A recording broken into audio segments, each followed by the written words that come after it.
You can now stream the forbidden documentary Occult Louisiana free on Fossum Free Movies and TV, which is available on Fire Stick, Roku, iOS, and Android. Look for it soon on Tubi as well.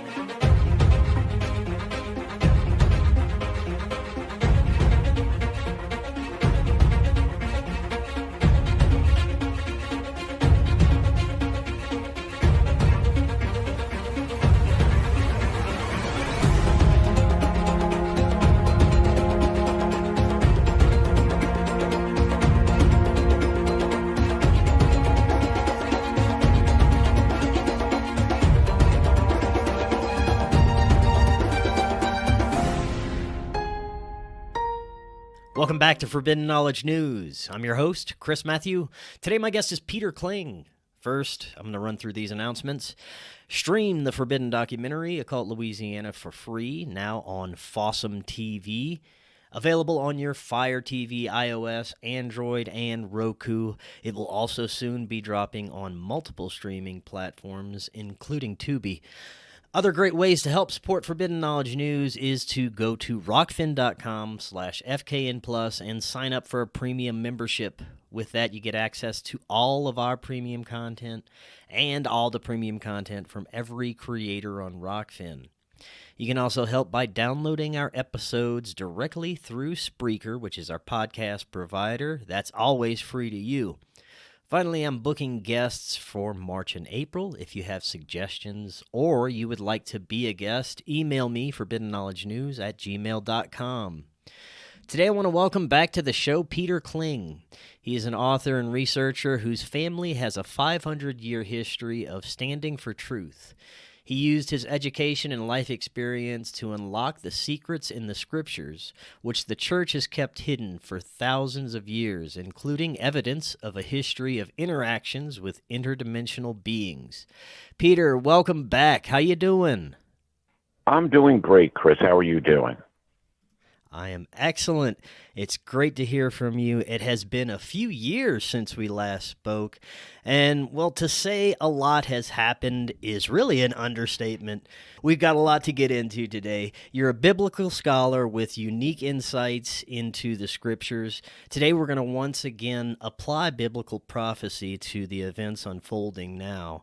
Pandemic scares, social unrest and division, wars, rumors of wars, and, of course, the revelations of probable alien visitations from our own government and media. So there is a lot to discuss in a short amount of time. Before we get to this, for those that may not be familiar, just tell us a little bit about yourself and your work. Well, the older you get, the more you come to realize it or find out, because sometimes technology gets better. And I found a very interesting little piece of history that kind of puts everything together. But where I started out was basically, I started my Bible education. Not that I started it, but it was kind of interesting the way it did start. And pretty much before the age of 5, I had a complete comprehension of the scriptures. Everything from Genesis to Revelation. And it's not that I, could read or was, some kind of, well, I guess, for my age, I probably was a little bit of a savant, but all this, I took to it like a duck took to water, and I comprehended the whole message that, we were created by our Heavenly Father, Yahweh. We are, interestingly enough, we are the only direct creation from God other than Jesus. So we have a close relationship here. The problem is that, we've been at the mercy of basically, if you want to just call it what it is, an alien invasion for 6,000 years almost. And we'll explain a little bit more about that, because people hear the Bible and it puts them off. anyway, they have this religious, oh, you were bad, you're going to burn in hell. Stop that, because religion doesn't teach the scriptures. They don't teach the message within the Bible. It takes a special kind of person, not to decode what's there, but to comprehend and apply it. And so I had an event that happened. I got to see the future at the age of 9, and I lived through a future event that I saw, and I was like, how did this happen? And the spiritual door got shut in my face, and so I had to figure it out. And I prayed about it, and I knew the story of Samuel when he was given to the temple, and he started his prophecy work at the age of 8. It was like, but I'm just a kid. Well, I guess so was Daniel. I couldn't quite figure all this out. And so I turned to science to look for the answers. And I literally grew up with a test tube in one hand and a Bible in the other hand, especially with the theory of evolution going on versus the theory of creation. I spent a lot of time in museums looking at what was written in stone. It's hard to argue with something that is written in stone. But, you listen to both sides, and both sides just didn't add up. And, my biblical knowledge expanded. It continued to expand, and so did my scientific knowledge, because the scientific realms were growing. And when I decided to put them both together, it was about 1980 that I said, look, I'm going to reevaluate the Bible right from Genesis all the way through Revelation, but only I'm going to look at it through the eyes of a scientist, because that's basically what I had become. My major was chemistry and biology. I was working in a research and development lab in one of the finest laboratories in the United States. And I was waiting for an experiment. I had to let this batch cool down. While it was cooling down, I was reading the book of Job. So I must have been going through a little turmoil. I always read the book of Job when I was going through turmoil back then. But it opened my eyes to look deeper and look for scientific answers for biblical questions. And where it kind of smacked me in the face, and I said, this is real evidence, was in Genesis, the 2nd chapter, verses 21 through 23. And what is described there, this is, God says it's not good for the man to be alone. I'm going to create a helper for him. So what happens? The man is anesthetized. He's put unconscious. His flesh is opened up, and a part of his rib is removed, and then the flesh is healed over. And then they take this part of this rib, and they genetically engineer it into a woman, because that's exactly what it takes. You have to genetically engineer it. I don't care what you want to describe it as. It's genetic engineering. And Adam even knew it, because he said, at last, this is bone of my bones and flesh of my flesh. This one was taken from man. I shall call her woman. And so basically now you've got the seeding of a perfect human DNA couple that is here to fill an earth that is in perfect harmony and balance. Yes, we were seeded. Adam, a direct creation from the Almighty, from He who causes to become, which is what Yahuwah or Yahweh or Jehovah means, He who causes to become, and so became life on this planet, but not just life, intelligent life. And when we go back to Genesis chapter 1, God said, let us, plural, create man in our image, plural again. So who's the us? Who's the our? Do they look like us? Well, maybe visibly speaking, if when they take their normal shape, maybe they do look like us. But we know that they can travel interdimensionally, and they're not subject to the rules of the three dimensions in which we live. And by the way, we live in dimensions 8, 9, and 10, not 1, 2, and 3, according to string theory. According to string theory, there could be a lot of multiverses out there. That's actually super string theory. So anyway, the long and the short of it is, I spent a lifetime putting this all together and coming up with an explanation. And so I authored the book, Letters to Earth, You Can Survive Armageddon, which is quickly becoming a history book. I released it 15 years ago. And not too many people took note, but it's interesting, the people that did. I was able to reach the highest places in society. Uh, I mean, right into the heart of the Illuminati itself. Kind of paid the price for that, but you know, it goes with the territory. They didn't like prophets of Yahweh back in the day. You know, prophets were stoned, and not in a good way either. You know, Right, you right. know, just joking around there. You know, that they were stoned to death.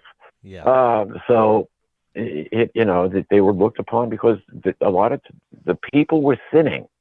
The people were committing gross sins. They were worshiping Molech, sacrificing their children, and the prophets condemned them for it. They were Baal worshippers, and the prophets condemned them for it. But not just the people; they were being led by the religious leaders of Jehovah's chosen people gone bad.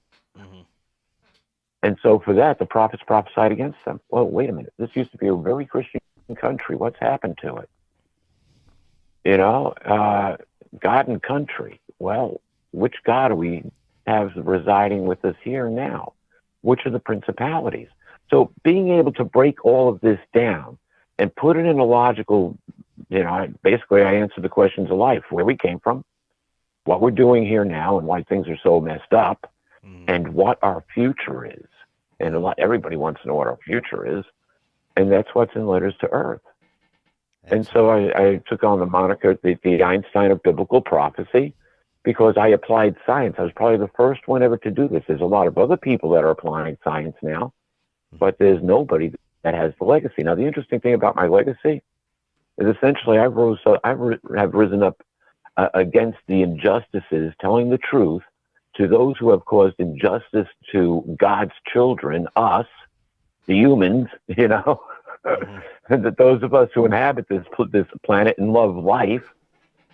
And I expose the church for its role and complicity in all of this. And also what we are calling the Khazarian Mafia. I especially went after the Khazarian Mafia in Letters to Earth. Yeah, you pay a heavy price when you expose the truth. So that's a whole other show. But here's the interesting thing: I only found out, and it was just about the time that I kind of disappeared. It was about a year before, and what I had found out is my family history, and I had searched for my family history for years, especially when the internet came up. You know, it's like at least once a year I'd look for family history. And all I really knew, and this was passed down from generation to generation, basically, is that we were bell makers. We made bells. We were ironsmiths or metallurgists, which is interesting because both my grandfather and his brother, my great granduncle, or my granduncle, I guess you would call him, they both were machinists and experts in their capabilities. So they were carrying on the family tradition, even though they didn't know the family tradition as being metal workers. But there was another family tradition. The original name of the family was Kling and Schmidt, and that's actually ring maker or bell maker, but it's the sound that the bell makes, the peal, that toll, that sound that the bell makes. So we were the family that made the sound of the bell. And so that's what the original family name was. And the other side of that is we were close friends and supporters of Martin Luther at the time of the Reformation. And the Klingenschmidts and other families in the area who supported Martin Luther all supported the Reformation against the church. So essentially, we denounced the church. And then we took turns the families that were closest to Martin Luther took turns hiding him while he was translating the Bible from Latin into German. And for that, we were hunted down for over 250 years. We were murdered in the fields. We were murdered in the streets. We were murdered in our sleep in bed. And so we scattered. Interestingly enough, I've got an ancestor who came to America back in the late 1600s.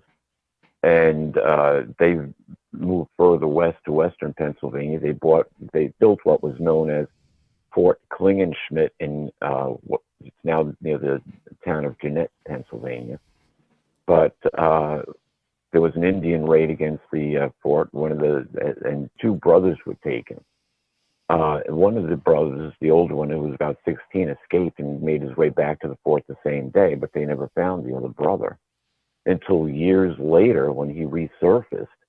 And the Seneca had sold him to the Onondaga, and while he was with the Onondaga Nation, he actually wound up becoming chief. And he was an ambassador to the Seven Nations.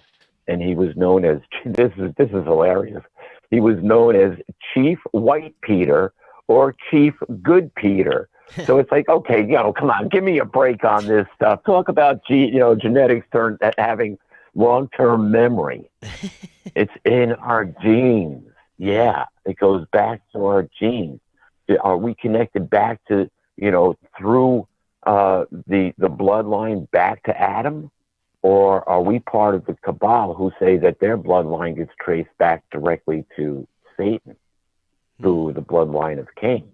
Now, the Bible doesn't support that, but the Talmud, which is as Jesus put it, the Talmud was the traditions of men, which they brought back from them when they immigrated from Babylon back to Judea to rebuild the temple. They brought the Talmud, and that became part of their religious belief. And so they had the Torah and the Talmud. You have some sects that believe more in the Torah. You have other sects that think the Torah is a bunch of garbage. It's the Talmud. And so the whole planet, through this over the last 2,000 years, between the Khazarian Mafia and the corrupt church, has been infiltrated and been put under Babylonian debt slavery. Yes. And that's where we find ourselves today. I'm going to step off to the side and make a little side note. Yeah. I love people that think the earth is flat and it's dome covered. And these are Anunnaki worshipers, because Anu was the god of a flat domed earth. They're worshiping Anu and they don't even know it. Isn't that interesting? And so where did the Babylonians get their law and their method of operation?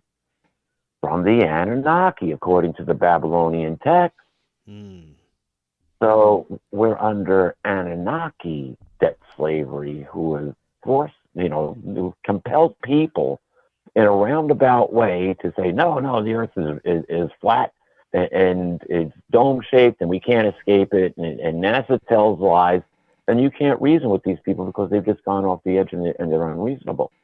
Yes, there's a lot of division through the misinformation and counterintelligence that's been inserted into this community. It's all by design. It's all to keep us as far away from each other as possible and as separated from each other as possible. So it's something that we have to deal with in this community, unfortunately. But I want to get to the events that have been unfolding over the past few years. It's been a while since we spoke, and like I said, a lot has happened.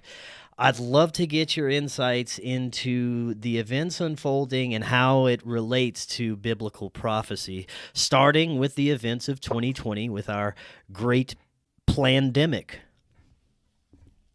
Okay, well, let's take a look at the great pandemic. And what we're going to do is we're going to cover three different chapters here so we can comprehend more along the timeline is where we are. But we're going to have to jump back a little bit before 2020. We're going to have to actually jump back to 2012 because this is the start of where we are today, and I'm pretty much convinced of it, based on what the scriptures say and based on what we have seen develop here in the last 11 years. Interesting number. But what happens or 12 years actually, what happens in 2112 was supposed to be the end of the world, right? And it was actually the end of the Mayan Baktun calendar. And then they said, oh, no, we kind of screwed up because nothing happened. We didn't see Quetzalcoatl come back. But what happened in 2012 is they cranked up CERN.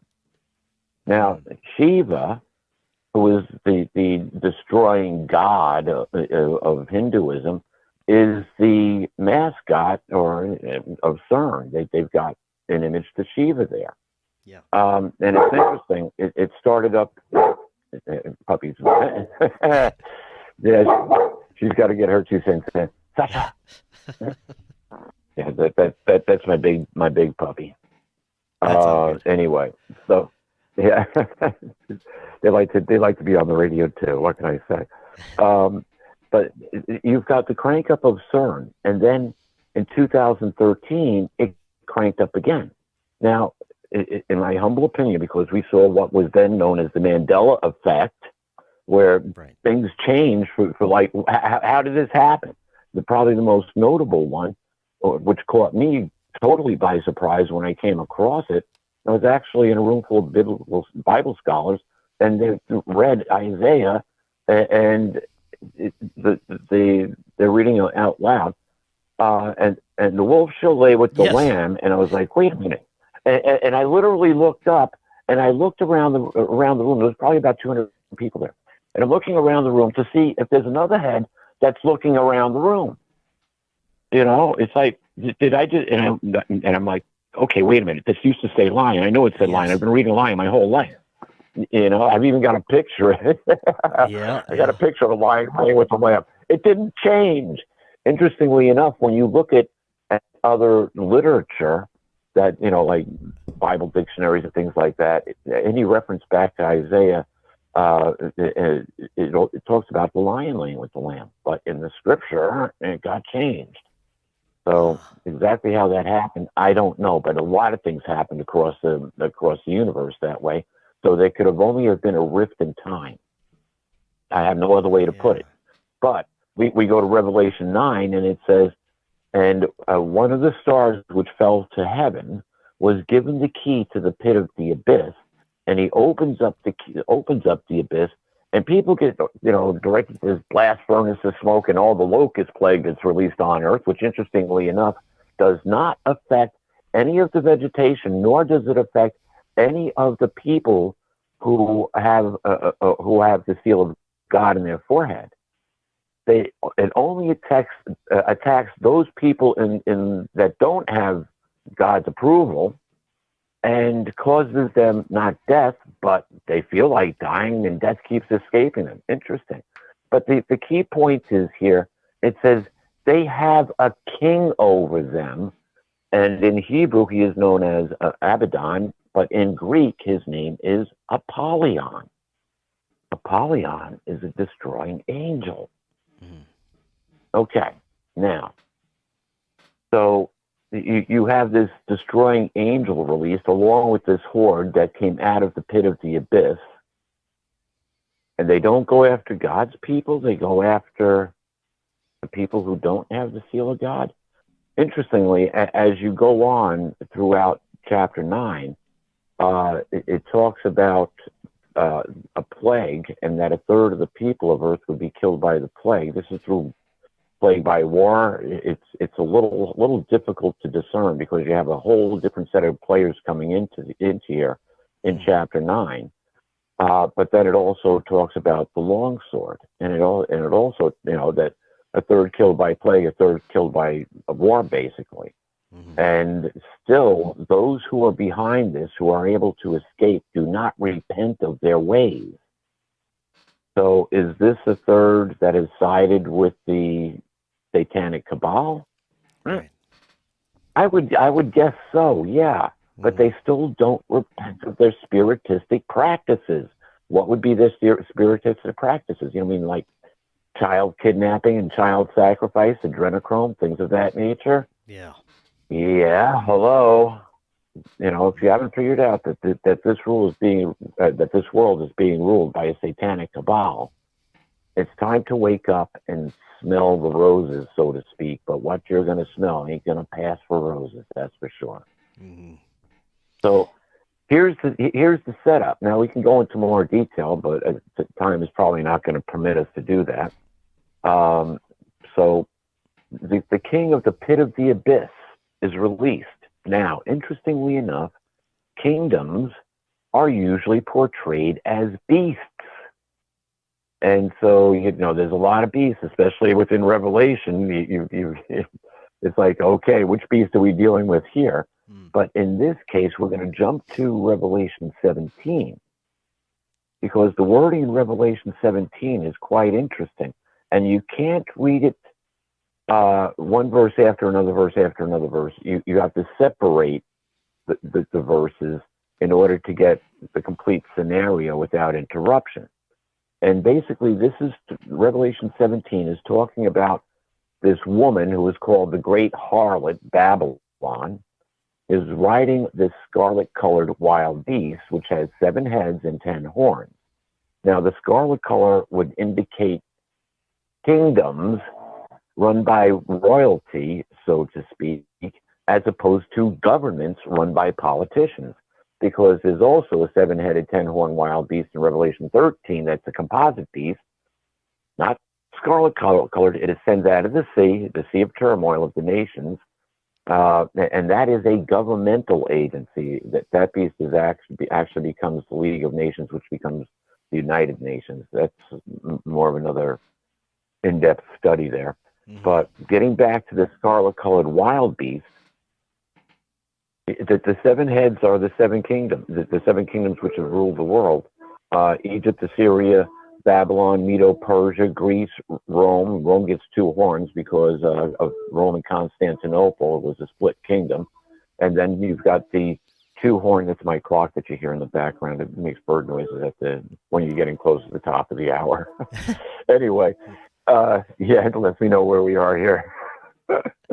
Anyway, and then you've got England, which is actually kind of spring off from Rome, but you know, they beat Rome back and let Rome live, whatever. But you've got England and the United States, which is the last of the world powers, and they each have a head. I mean, each have a horn. 1 head, 2 horns. So you've got 10 kingdoms. You've got 7 heads for the world powers, and you know, let's face it. England was the power of the sea, and the sun never set on English soil for almost 200 years. And then the United States took over the torch and became a superpower, right? And that may not be true anymore. I don't know. You know, we've had to deal with the show, the fake show in fake Washington, D.C., which isn't even part of the United States. Right.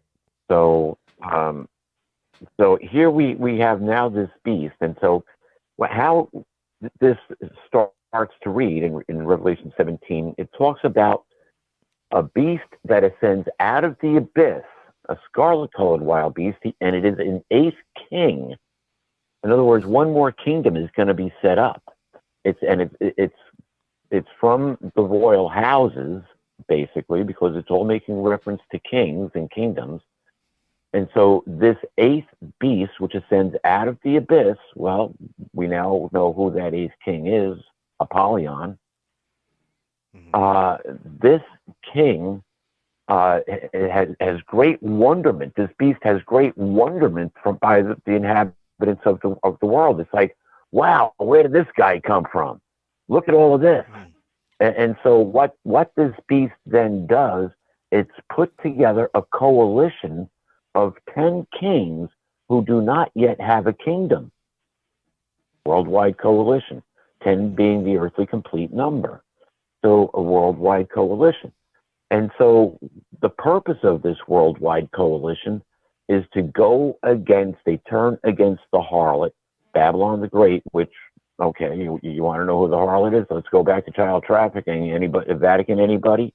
Yeah. Come on, the atrocities and wars that the Vatican has created among since time immemorial, since the days of Rome. Yeah, there's the harlot. But it's Babylon the Great because it's the replacement for the Babylonian Empire. You see, it wasn't the Roman Empire that took up the Babylonian teachings, although they had plenty of their own gods. They didn't need the Babylonian gods. And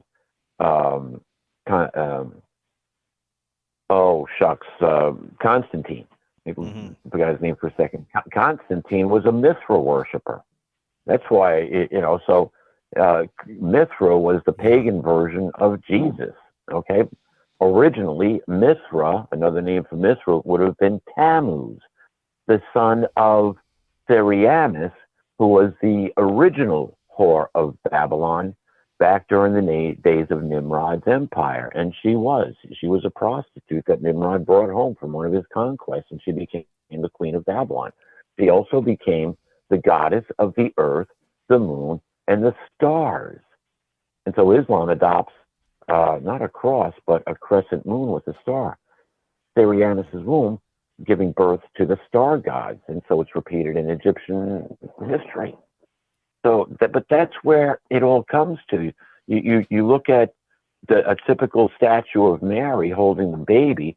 It presents her as a star goddess standing on the earth. So you got the earth, you got Mary and the baby, Sirianus and Tammuz, anybody? And you got the stars and the moon behind her, the heavens behind her. And they think they're worshiping, oh, this is the Virgin Mary. No, it's not. It's Sirianus, that's Tammuz. You're worshiping essentially Isis and Horus, it's like, come on. Go look at ancient history. So the whole world is duped. And where we are now is in the middle of a PSYOP operation. Now, there's one other caveat in this, and we have to go back, and it's interesting. Revelation chapter 2, verse 9, and chapter 3, verse 9 pretty much say the same thing. I usually quote in 3, verse 9, or paraphrase it. But it says simply this: I will make those from the synagogue of Satan who claim to be Jews and are not but are lying, I will bring them before you, and they will do obeisance at your feet, for they shall come to know that I have loved you. Wait a minute. Those from the synagogue of Satan who claim to be Jews and are not but are lying. Anyone? Khazarian Mafia, anybody? Mm-hmm. The banksters that have been ruling this world and getting rich off of our backs? Yeah. Those same banksters who have put us under Babylonian debt slavery? Geez, it all goes back to Babylon. Yeah. It goes back to the Anunnaki. It goes back to, you want to believe Anu's your God, help yourself. Because it all goes back to Satan worship. Yeah. And so... Go ahead. I was going to say, so here's where we are. We've been put under this PSYOP control. They're trying, and we're in a battle. And there are some legal issues. Keep in mind that those who were originally put in the pit of the abyss were the Watchers from the book of Enoch, or in Genesis, they're called the sons of the true God, who saw that earth women were hot. And so they came down and they took wives for of all whom they chose, and they created the Nephilim and they wreaked such havoc on the earth that Father Yahweh himself said, I am hurt at the heart that I even created man because of all of his badness. And so he shortens the lifespan to 120 years.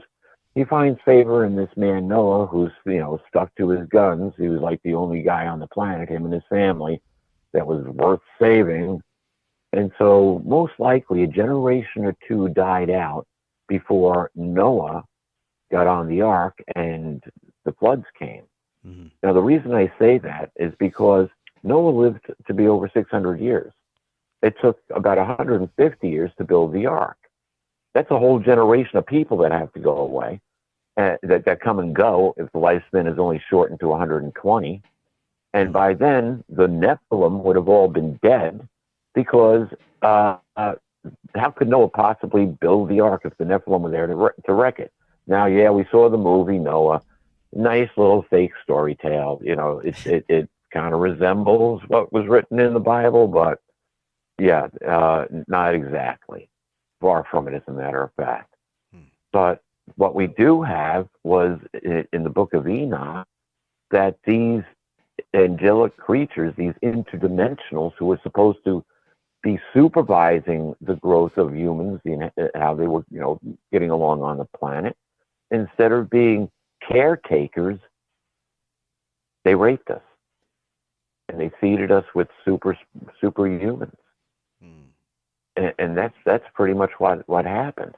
So they're all gathered up and they're thrown into the pit of the abyss. But now here's the question. Here's where the legality comes in. You see, at this point, once the human DNA was no longer perfect, once that DNA was corrupted, there was the connection between Adam and his creator, our creator, Yahuwah or Yahweh, that was broken. So that spiritual bond, that spiritual attachment that we had was no longer in place. We always would have to, it wasn't two-way anymore. If at best, it would only be really one way, and hope that eventually God answers our prayers. Because remember, it says that God walked with Adam in the breezy part of the day. It was father-son time. It was communication. So there was direct communication, one-on-one, back with our Creator. We don't have that now.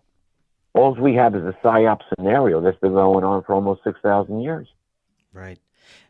You mentioned PSYOP scenario. I think this is a very important aspect to touch on, is that both sides, whether it's far right or far left, are part of the same beast, and that we are being led into this era that seemingly is going to be cleaning up the mess, getting rid of the pedophile, Satanist, lizard people, and bringing us into this new utopian era, when in reality, the right swing is going to lead to something maybe far worse than what we could imagine with Nazi Germany. Yeah, because you see, what I didn't talk about in Revelation 17 was the verse before the one that says what's going to happen to Babylon the Great. Babylon the Great gets stripped naked, it's fully exposed, her fleshy parts are eaten up, so any valuables, anything that's worthwhile is going to be consumed. And the rest will be burned with fire as if it never even existed. And so, but what happens before that, when this beast systems, this coalition, actually what it says before that, that's why I said you had to break it down.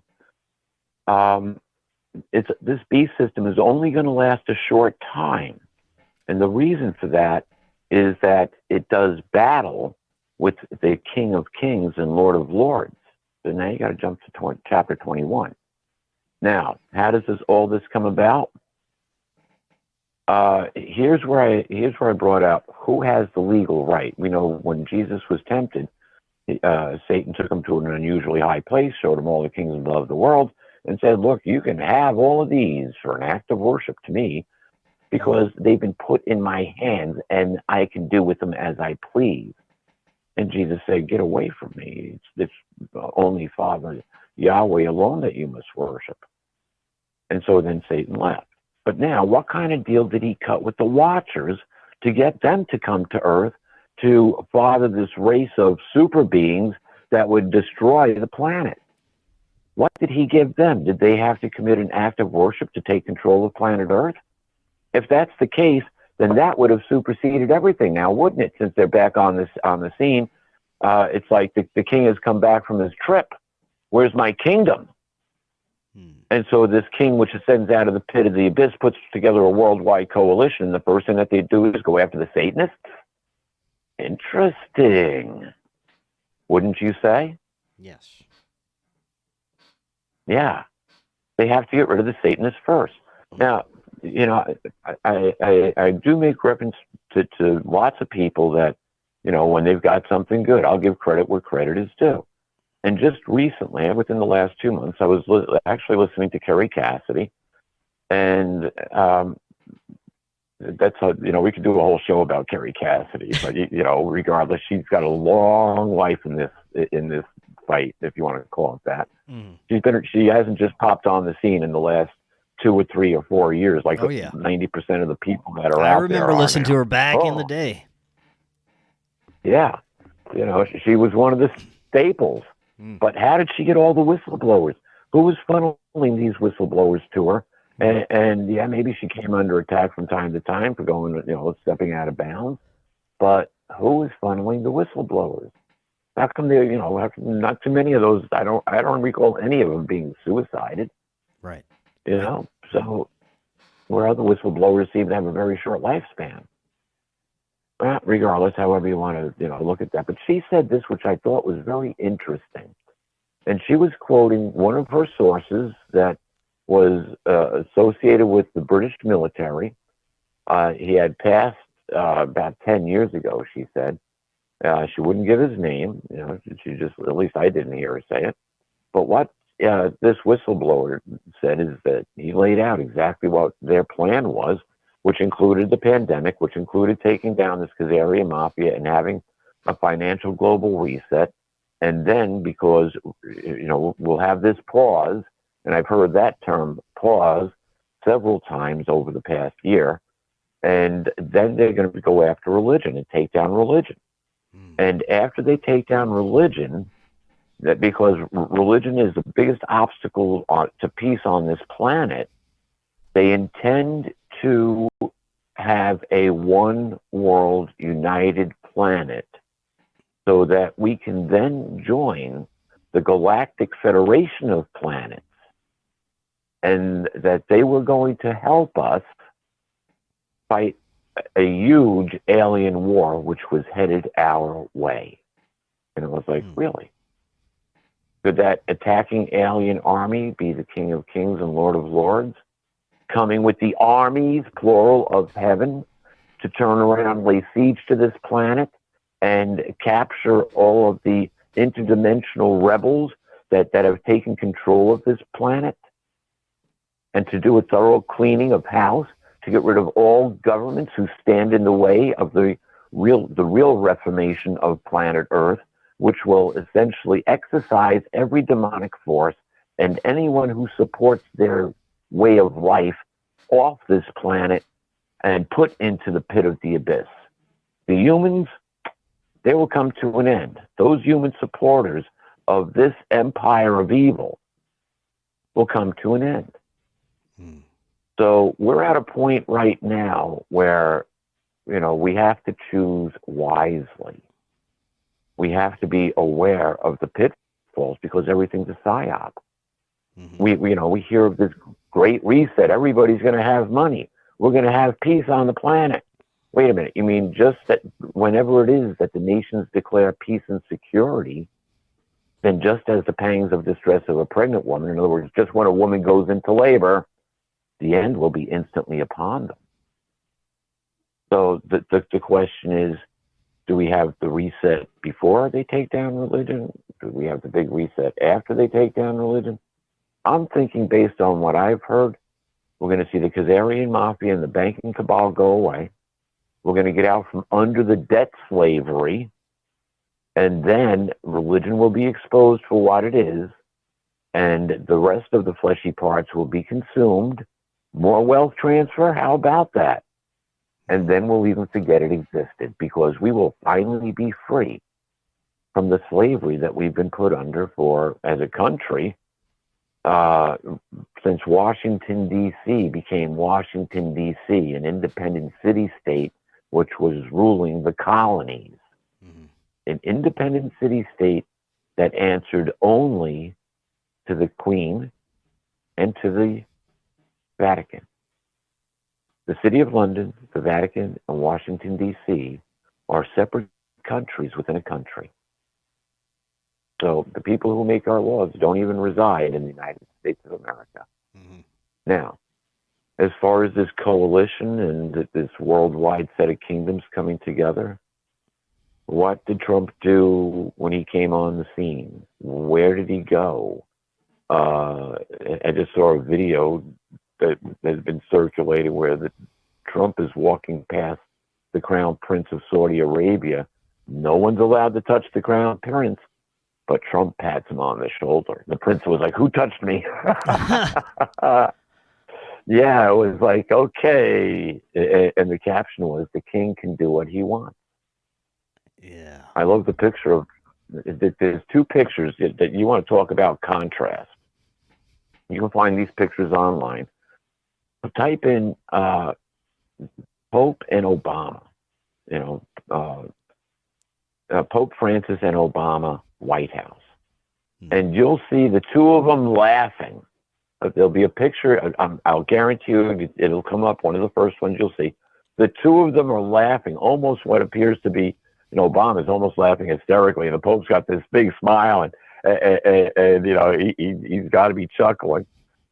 And then you go look at the picture of Trump and the Pope. The Trump just looks like he ate a canary. He looks like the cat that ate the canary. And you look at the Pope, and the Pope's standing there like, that SOB just ate my canary. He is so long in the face. He just got his canary eaten.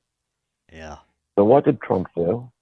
And then you go look at the boondoggle with the Queen of England. Oh, Trump's a buffoon. Look, he's walking in front of the Queen. Nobody's supposed to do that. What nobody commentated on was that the following year, Trump went to England again, and it was interesting. I watched the review of the Royal Guard, who was then Prince. What's his name there? Prince. Oh shucks, talk about him. Prince Charles. Thank you, Prince Charles. Walks Trump. Now here you have the Royal Guard all at attention, right? And they're playing, whatever music that they're playing as Trump walks out with Prince Charles. And so then the ceremony pauses there, and Charles stands off to the side while Trump reviews the troops by himself. What? Huh. I've never seen that before, military protocol. Now, I'm not an expert by any means, and don't take my word for it, but I've known what I've seen before, and I ain't never seen a world leader visiting the guards of any other country without that country's world leader escorting them down the line. Yeah. But here, Trump's reviewing the guards by himself. Go on YouTube, you can find the video. Right. Why? What just happened there? Yeah, what do you think Trump's role is in these unfolding events and what's to come in the future? Apollyon. Ah, there you go. Somebody has to be controlling the situation. Now, am I saying that Trump is possessed by Apollyon? I don't think I go quite that far. But if they're taking cues from AI, what exactly is AI, if you want to question that? Right. Or who's really at the top of the white hats? You see, because this coalition now has to go along. Now, interestingly enough, when we're going to backtrack here to 2013, because two things we never got to see the greatest comet that its civilization never saw, which was Comet Ison, which was the Mayan symbol, which was going to be the Mayan image of their feathered snake god coming back. Comet Ison was destroyed coming around the backside of the sun. Something destroyed it, and it wasn't the sun, because the coma from the comet is blowing perpendicular to the solar stream. Wait a minute. It's blowing against the solar wind? Yes, it's blowing against the solar wind. So what force is able to push the coma of the comet perpendicular to the solar wind? I don't know. But we had the Mandela ritual funeral, which lasted for 10 years. Somehow this crazy guy is signing in sign language next to Obama. But allegedly, the whole thing was a cover for a signing with a treaty by different nations, including the Vatican, with an off-world entity. And they claimed that this entity was Marduk. I don't think so. I think that entity was Apollyon. Now, the only way that you would know that is to study the scriptures. Because while that was going on, while that was happening, the Mandela ritual funeral, on the other side of the planet, the two scientists who were left, was actually three that were working on it, they received, working on discovering the God particle, the experiment which opened the key to the pit, which was the opening of the pit of the abyss. They were getting the Nobel Peace Prize. At the same time that Nelson Mandela, the Mandela effect Mandela, is being buried. is having his ritual 10-day funeral. Now, Mandela gets interned on the 15th. On the 16th, had Comet Ison survived, it would have been perfectly aligned with Venus in the evening sky, and it would have looked like a giant exclamation point, or the feathered snake god returning. Whoa, I guess the Mayans just had their butts handed to them because the sign of their god was destroyed. Huh. That's interesting. Yeah. So you see, we're playing this at it truly is multi-dimensional, multi-level, or multi-dimensional chess, because it's not just moves that are being made on the planet.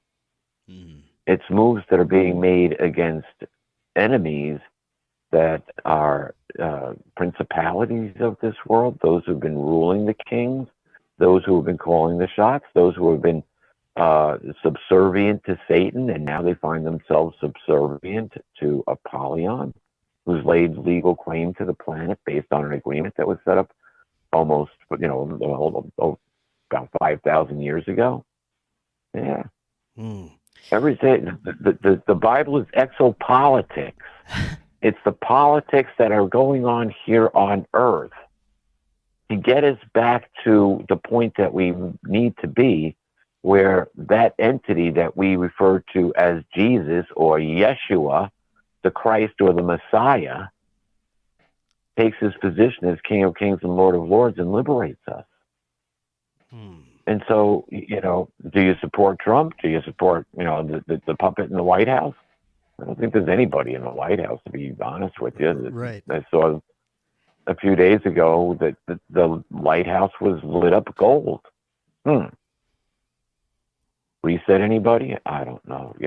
We're at a point where hold on tight, be prepared, and the best thing that we could do now is seriously, and I do not mean this in any religious sense or manner, it's time to have that come to Jesus moment.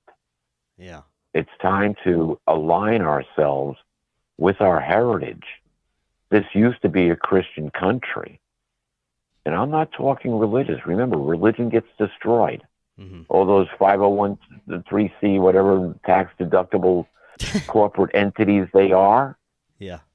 Bye-bye. Bye-bye. You're part of the corporation. You're a dead corpse.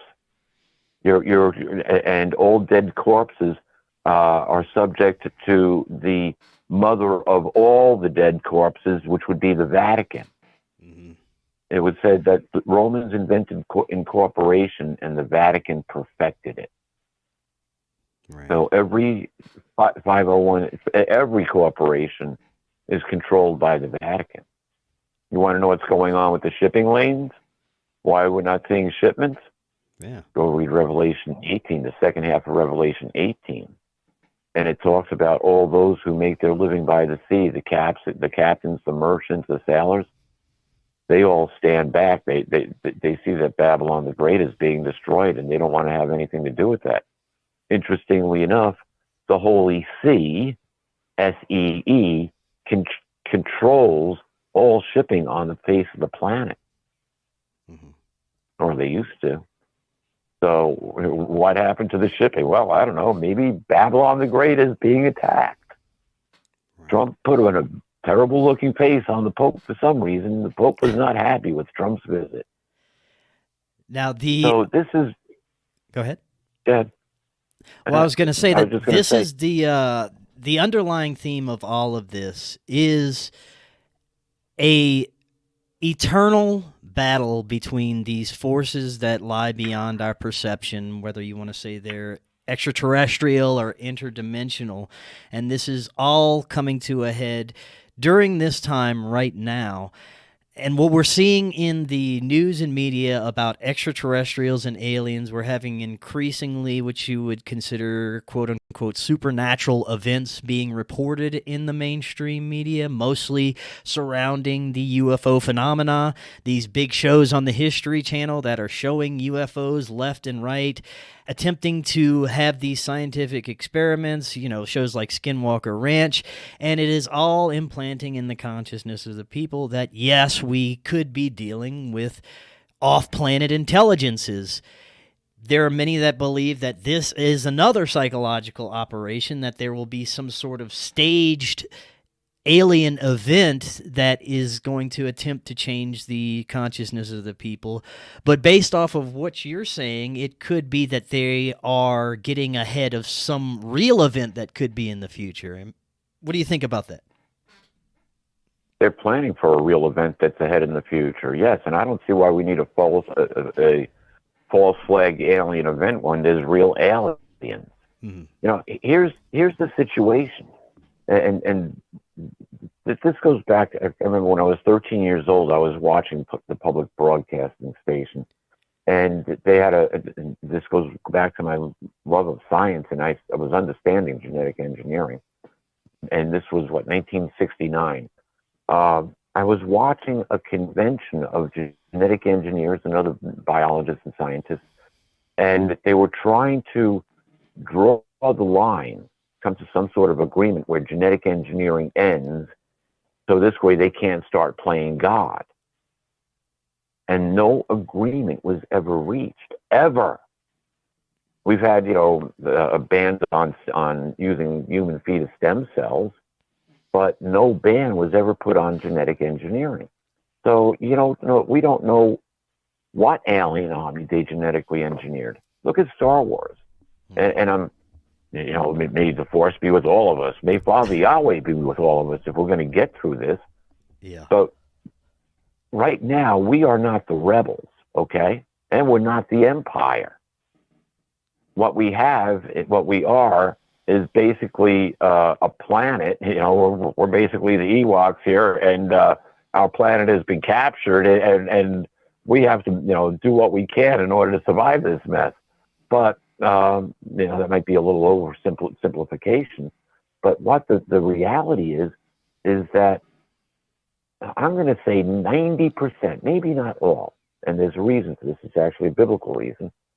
About 90% of the, quote, aliens that we have, I don't give a darn where they come from, where they say they come from, because they're going to lie to us. You think they're going to tell us the truth?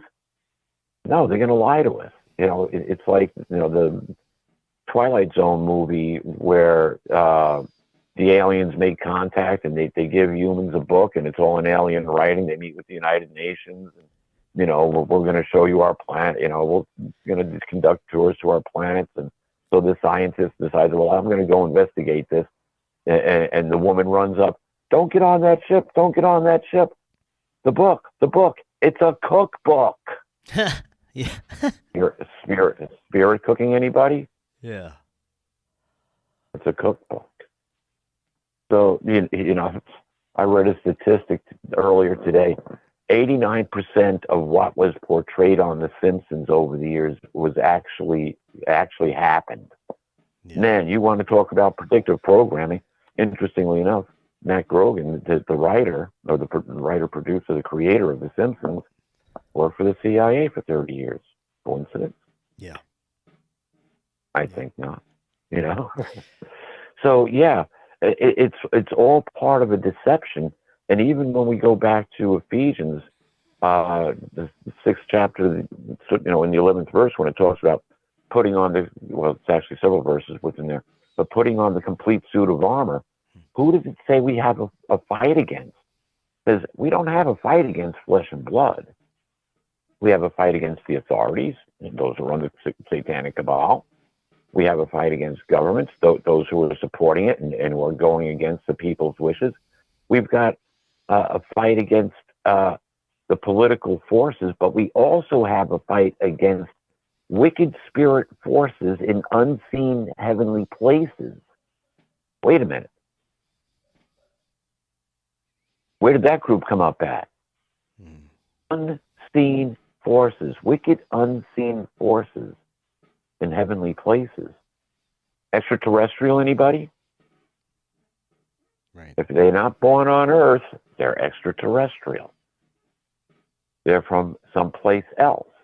Does that mean that they're from another planet on the other side of our, galaxy here, or from a galaxy far, far away? they can tell us any backstory that they wanted. Mhm. But, when you look at, everybody's pointed to, well, I should say a lot of people have pointed back to Gene Roddenberry and the Star Trek series as being pretty influential and being pretty close to the truth. Yeah. Well, they want to join the Galactic Federation of Planets. That sounds awfully familiar. The Federation Stardate, whatever the case might be. Yeah. And who are they fighting? Well, there's, makes me scratch my head. It's the Klingons. Okay, wait a minute. My ancestors involved in this? Future ancestors? But, it's the Romulans. There's these other bad guys that are out there that, are our enemies.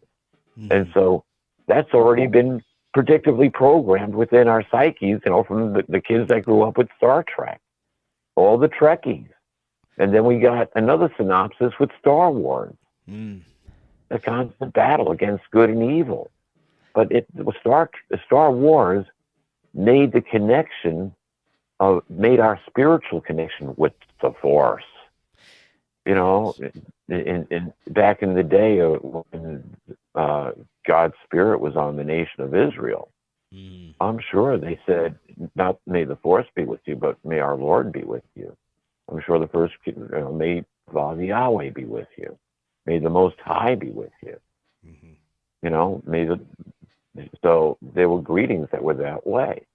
And we need to get back to our roots, our spiritual roots. If we are successfully going to face what is coming. 100%. Jesus said, Go ahead. Yeah, Jesus said that men would become faint out of fear. Look at the drug rates that are happening in this country. Mm-hmm. Look at the suicide rates. The highest number of attempted suicides. And people say, well, they really didn't want to kill themselves. Well, yeah, maybe they didn't. They just didn't know how.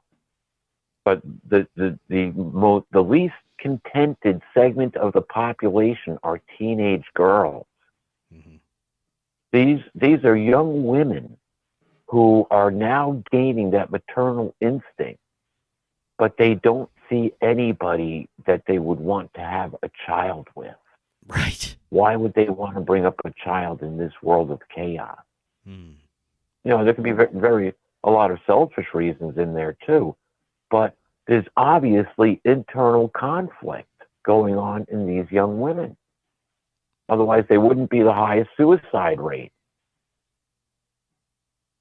So it's now, and take a look at the family. Our families are divided. Each and every family is going through its own struggles, my own included. The only way that, and it's not that we can escape this, we can only lessen the influence. And that is to stay close to our Creator. That's to start putting those bonds together, not just with our Creator, but with our family. When's the last time you gave a relative a call and said, hey, Uncle George, how are you? I was thinking about you for no particular reason. Uncle George just might fall off his chair there and say, well, you mean everything's okay? Is there nothing wrong? Yeah, just checking up on you. It's like, okay. Yeah. When's the last time we've done that? Well, fortunately, I see a lot of people that are having this awakening, this spiritual moment where they are becoming aware of the corruption of those in power, and that there's much more to our reality than this physical perception that we have, and they are becoming more spiritual and more aware of all of this. So it's very encouraging to me to see the amount of people that are having this shift in perception. Absolutely, and we're going to see more have this shift in perception, especially if we do go through this great reset. How it's going to actually work, I'm not to me, it's psyops. I've heard it over and over and over and over again, and I doubt it. I'm sure that they want to collapse the dollar. They're going to have to replace it with something worthwhile. So yeah, something will happen, but how that will affect us in our day-to-day lives, it'll give us a breather. It'll let us catch our breath. It'll give us hope for the future. And a lot of people are going to have that spiritual awakening.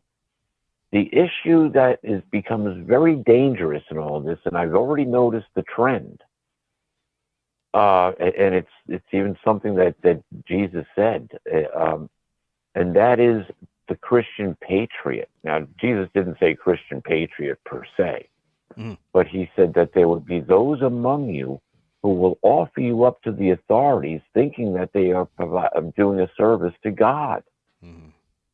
Yeah. So, you know, I'm not saying don't be patriotic. We should all take pride in our community. We should take pride in our lives. We should take pride in our homes. We should take pride in our communities. And we all live in the United States. We should take pride in our country. Maybe not from the political viewpoint, but from the fact that we have to live here. Right. This is our home, you know?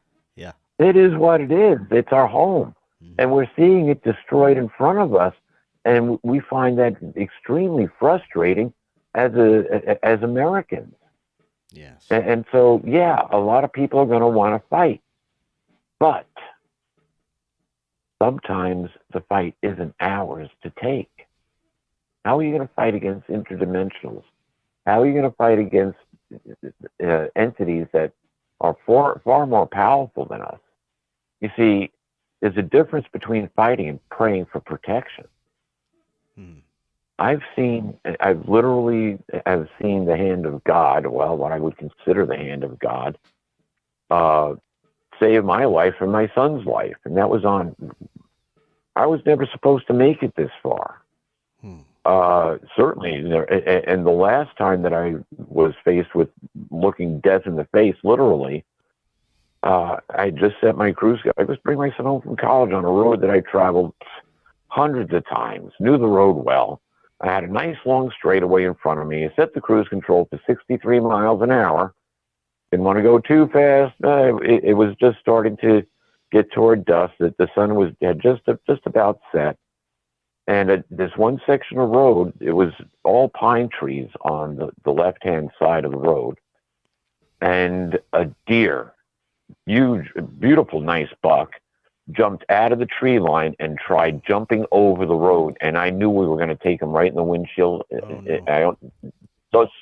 So many things would flash through my brain, and it was over in less than 2 seconds. It was all over from the time that I first saw the deer.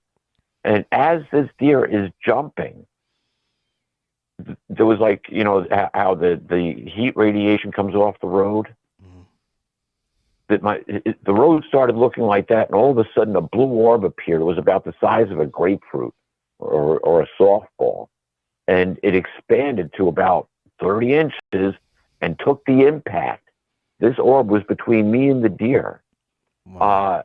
That deer, I hit that deer somewhere around 60 miles an hour, you know, because I had barely any time to step on the brake. The deer vanished from before my eyes. It was like, where'd it go? And I got the car stopped, and I got out and I ran back to look at the deer. I didn't quite get back far enough to see it, and I ran back to look at the car, and I was like, what just happened? What did I see? And so, you know, my son that was with me ran back and actually ran up upon the deer. And he said that as he approached the deer, it jumped up and it pranced off like it was proud. Huh. Wow. Yeah. And so I called my other son, told him what happened. I said, I'm going to meet you at this junction, at this point, which was at the end of the road. There was actually a large parking area there where this road came down into the next road. I said, I can drive the car. I said, the windshield's a bit messed up, but, you know, we drove the car to the friend of mine who owned a body shop there. And the next day I went back and we took pictures of it. And the windshield, when you look at the windshield, there is a round depression about 30 inches in diameter pressed into that windshield.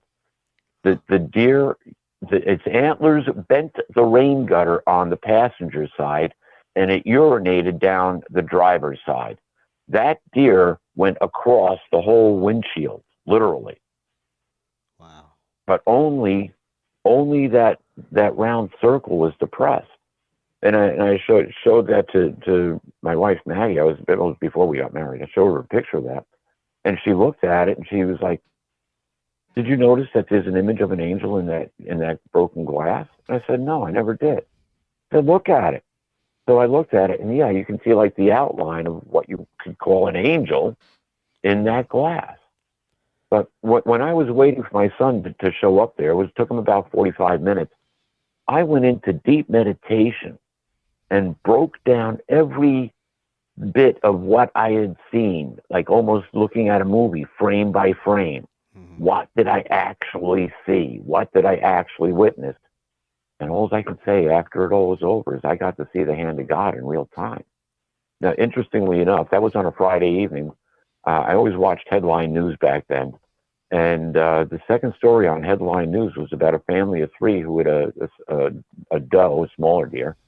And they hit it, they said, at 45 miles an hour. And the deer went through the windshield, out the back windshield, and put all three of them in the hospital in critical condition. Oh, wow. Isn't that confirmation? Yeah. Yeah, my dad hit a deer and its ass came through the window, and he's lucky to live. It crapped all over him. He had a deer ass in his face, but he lived. The car was destroyed. So I know how treacherous those accidents can be with those large animals. Yeah, well, yeah, and I was looking at it as a sure death situation. When that deer jumped, I thought, that's it. It's all over. We're done. Mm. And I only had time to say one word. My mind processed everything, and I just knew that we were, but I can't say that on the air. Anyway. Oh, no, it's all good. You can say whatever you want here, but. We'll let that go. There could be, hey, if you've ridden the school bus, you've heard it all by the third grade. Yes, so that's all I'm going to say about that. Yeah. I just hope you can keep your sanity intact and don't become a kitty cat before you graduate, Exactly. It's such a sad situation in which we find ourselves in these days. Yes. But hey, we have entered those last days, the last days of this system of evil, where we are actually seeing this being taken down. Now I'm going to jump back to Revelation 17 because people say, "Oh, Trump's got God's support. Trump's doing the work of God." Read exactly what it says at the end of Revelation 17. They carry out this mission because God put it into their hearts. He put it into their hearts to carry out his very will until that will has been completed. And once that will has been completed, to destroy Babylon the Great, to bring down religion that has just done nothing but made mankind suffer for the last 2,000 years and longer in some cases. Which empire do you want to go back under? It was always the priest class that was told the king what to do. Yeah. You want to become a star god? You better listen to us. We are definitely in fascinating times, Peter. We are almost out of time here, but we are going to have a follow-up show in March. We're going to get even deeper into all of this unfolding. Before we close out, though, remind the audience how they can find out more about you, pick up your books, and anything else you got going on. Okay, well, I got to digress here just a little bit. Sure. I've been off grid. I've been off grid for about a little over 3 years, and I do like being off grid. It does have its limitations, and being able to do radio shows is one of them. However, the state did a major upgrade, and so now we actually have switching facilities that work in a little bit more bandwidth, which is good. So I can do radio shows. But the book has been put out of publication. Ran into some issues there, so I just let that situation go away. I do want to bring it back into print with the original publisher that I had it printed with. I got to raise a little money to do that. I don't have a printing contract with them anymore, so oh well. But if you want to read Letters to Earth, You Can Survive Armageddon. We do have a fantastic future. We really do. We write about that in the book too. Just email me, ONE, the word one, at peterkling.com, PeterKling.com. and I will send you a PDF version for free. You can join me on Facebook. I have not done anything with my website, and so this is more like a coming out party for me. And the whole reason I'm back is because my life wasn't centering around serving my Father. And I let other things creep in.